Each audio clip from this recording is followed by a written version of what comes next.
Hello everyone. आज के इस वीडियो में मैं आप लोगों को फ्रैक्शंस को कंपेयर करना सिखाऊंगा। कैसे हम पहचानेंगे कि कोई भी फ्रैक्शन ग्रेटर है या फिर स्मॉलर है।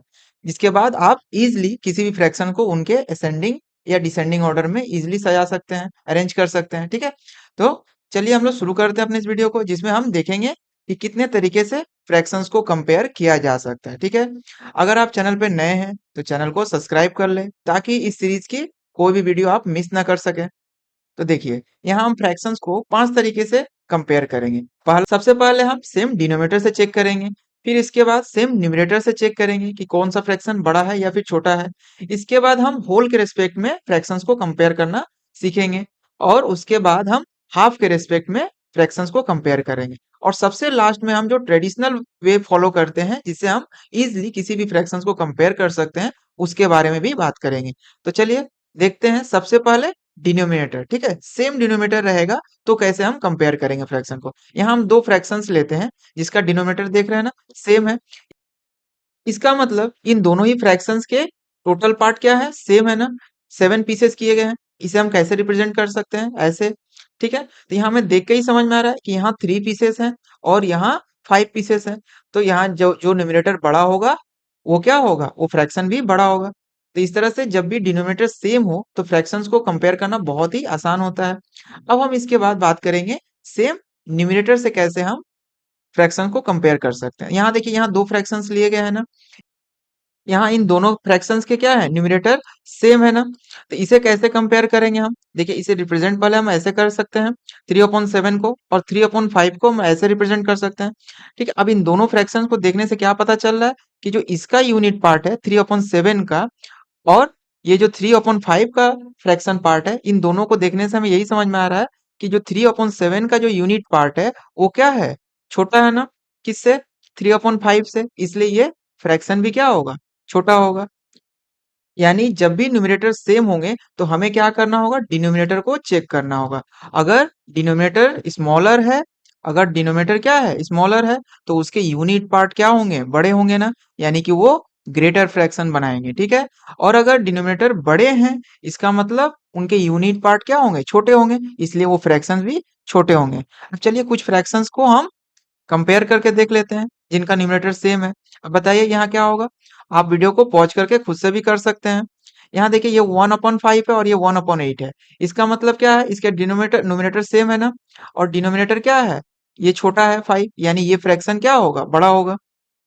फिर यहाँ देखिए, यहाँ न्यूमरेटर सेम है और ये डिनोमिनेटर में ये 12 है और ये 13 है, तो ये 12 वाला पार्ट क्या होगा, बड़ा होगा ना। अब यहाँ देखिए, ये क्या है, 3/9 है और ये 3/7 है। तो 9 क्या है, डिनोमिनेटर सेम है और ये 9 ग्रेटर है। जैसे ही डिनोमिनेटर बड़ा होगा वो फ्रैक्शन क्या होगा, स्मॉलर होगा। ठीक है, अब नेक्स्ट हम कंपेयर करेंगे फ्रैक्शंस को विथ रिस्पेक्ट टू वन या फिर होल। इसका मतलब यहाँ एक ऐसा फ्रैक्शन होगा जो होल पार्ट से बड़ा होगा। ठीक है, तो यहाँ देखिए, ये दो फ्रैक्शन लिए गए हैं ना। यहाँ एक प्रॉपर फ्रैक्शन है और ये एक इम्प्रॉपर फ्रैक्शन है, या फिर मिक्स फ्रैक्शन भी हो सकता है। ठीक है, इसे कैसे कंपेयर करेंगे, 3/8 को कैसे रिप्रेजेंट करेंगे, हम ऐसे रिप्रेजेंट कर सकते हैं ना। और 11/7 मतलब कि 7 पीसेस का एक होल, और जो रिमेनिंग 4 पीसेस होंगे उन्हें हम ऐसे रिप्रेजेंट कर सकते हैं। तो यहाँ देख के ही समझ में आ रहा है कि ये जो फ्रैक्शन है आपका एक होल बना रहा है, और यहाँ एक होल भी कंप्लीट नहीं हो रहा है ना। ठीक है, तो ये आप इजिली समझ सकते हैं कि ये फ्रैक्शन क्या होगा, 3/8 स्मॉलर होगा 11/7 से। ठीक है, अब हम कुछ फ्रैक्शंस को कंपेयर करके देख लेते हैं होल पार्ट से।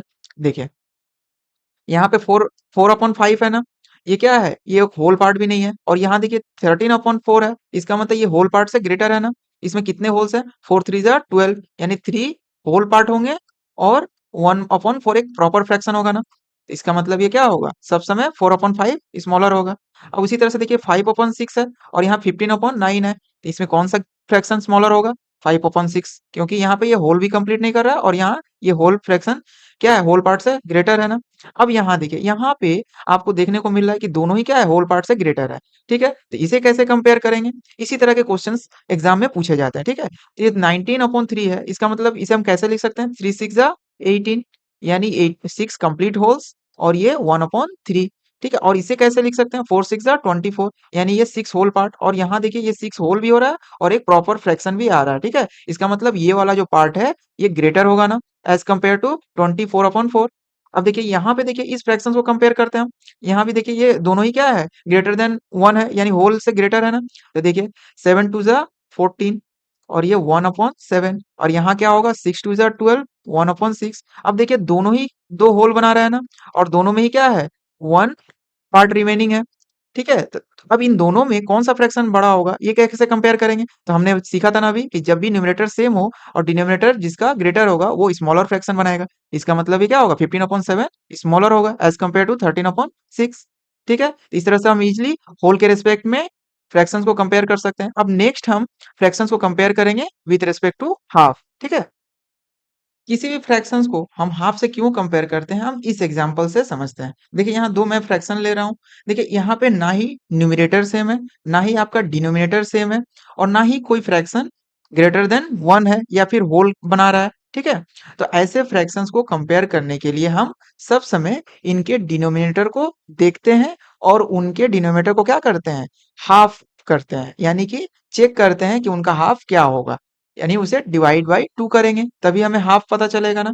तो यहाँ देखिए 9 9 का हाफ क्या होगा, 4.5 होगा, और 7 का हाफ क्या होगा, 3.5 होगा। ठीक है, तो देखिए इसे हम कैसे रिप्रेजेंट करेंगे, 4/9 को ऐसे, और ये 5/7 को हम ऐसे रिप्रेजेंट कर सकते हैं ना।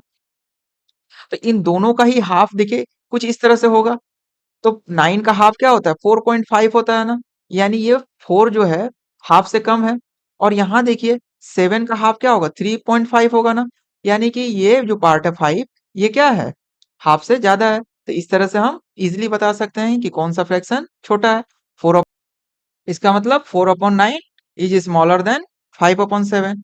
देखिए हम कुछ फ्रैक्शंस को कंपेयर कर लेते हैं हाफ के रेस्पेक्ट में। देखिए यहाँ 2/9 है ना, और यहाँ 4/7 है, तो 9 का हाफ क्या होता है, 4.5, तो ये हाफ से कम है ना।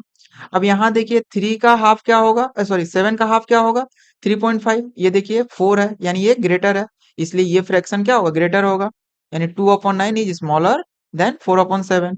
अब यहाँ देखिए इस फ्रैक्शन को कंपेयर करते हैं, ना न्यूमरेटर सेम है ना आपका डिनोमिनेटर सेम है। ठीक है, तो इसे हाफ के रिस्पेक्ट में हम कंपेयर करते हैं। तो 14 का हाफ क्या होता है, 7, यानी ये 7, ये 11 क्या है, 7 से ग्रेटर है ना, यानी ये हाफ से ग्रेटर है। और ये 20 का हाफ क्या होता है, 10। ठीक है, और ये 7 क्या है, हाफ से स्मॉलर है, इसलिए ये फ्रैक्शन क्या होगा, ग्रेटर होगा ना। ठीक है, अब देखिए ये 1/3 है। ठीक है, और ये 5/9 है, तो 3 का हाफ क्या होगा, 1.5 होगा, तो ये 1 क्या है, हाफ से स्मॉलर होगा, और 9 का हाफ क्या होगा, 4.5 होगा ना। ये देखिए 5 है, यानी कि ये फ्रैक्शन ग्रेटर होगा ना, यानी 1/3 इज स्मॉलर देन 5/9। अब यहाँ देखिए, यहाँ क्या है, 11 है डिनोमिनेटर में, और यहाँ 12 है, तो 11 का हाफ क्या होगा बताइए, 5.5 होगा ना। ये देखिए 3 है यहाँ पे, यानी कि ये क्या है, हाफ से स्मॉलर है। और यहाँ देखिए 12 का हाफ क्या होगा, 6 होगा, ये हाफ से ग्रेटर है। इसका मतलब 3/11 स्मॉलर देन 7/12।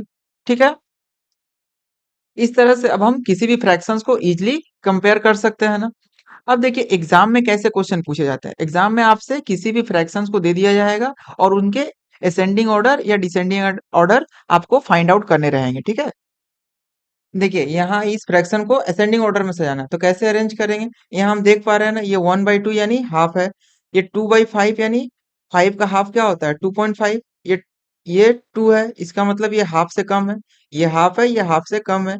और ये देखिए 7 का हाफ क्या होता है, 3.5, यहाँ 4 है, तो ये हाफ से ग्रेटर है ना। तो ये आपको इजिली इसके ऑर्डर बता सकते हैं आपको। सबसे पहले क्या होगा, 2/5 होगा, फिर उसके बाद 1/2 होगा, और उसके बाद 4/7 होगा। तो ये इसका ऑर्डर है, असेंडिंग ऑर्डर। ठीक, बट एग्जाम में जिस मेथड से हमें फ्रैक्शंस को कंपेयर करना होता है, उसके लिए हमें सभी फ्रैक्शंस को इक्विवेलेंट फ्रैक्शन बनाना पड़ता है, जिसके लिए हमें क्या करना होगा, डिनोमिनेटर वाले जो पार्ट है उनका एलसीएम लेना होता है। ठीक है, तो यहाँ 2, 5 और 7 का एलसीएम क्या होगा, ये देखिए किसी से डिविजिबल नहीं है, इसलिए इनका एलसीएम क्या होगा, 2 × 5 × 7 इक्वल टू क्या हो जाएगा, 5 × 2 = 10 × 7 70 हो जाएगा ना। यानी कि सभी फ्रैक्शन के डिनोमिनेटर पार्ट को 70 करना होगा, तो ये कुछ इस तरह से बनेगा। ठीक है, और ये इस तरह से, ये सारे क्या हो गए, अब इक्विवेलेंट हो गए ना। तो इनका क्या होगा वैल्यू, 35/70, इसके बाद 28/70, और ये 40/70 हुआ ना। अब इसमें सबसे छोटा कौन सा है बताइए, 28 है ना। तो देखिए 28 के लिए कौन सा फ्रैक्शन है, 2/5। देखिए हमारा ऑर्डर मिल गया ना। फिर इसके बाद होगा 35, ठीक है, यानी 1/2। देखिए ये 1/2 है और ये लास्ट में क्या है 40। तो इस तरह से ये 4/7 हो गया। इस तरह से अब आप किसी भी मेथड से फ्रैक्शंस को इजीली कंपेयर कर सकते हैं। अब इन फ्रैक्शन का सही असेंडिंग ऑर्डर क्या होगा ये आप मुझे कमेंट सेक्शन में बताएंगे। थैंक यू एवरीवन वीडियो को पूरा देखने के लिए और चैनल को सब्सक्राइब करने के लिए। नेक्स्ट वीडियो में मैं आप लोगों को फ्रैक्शंस को कैसे उनके सिंपलेस्ट फॉर्म या फिर लोएस्ट फॉर्म में कन्वर्ट करना है ये बताऊंगा।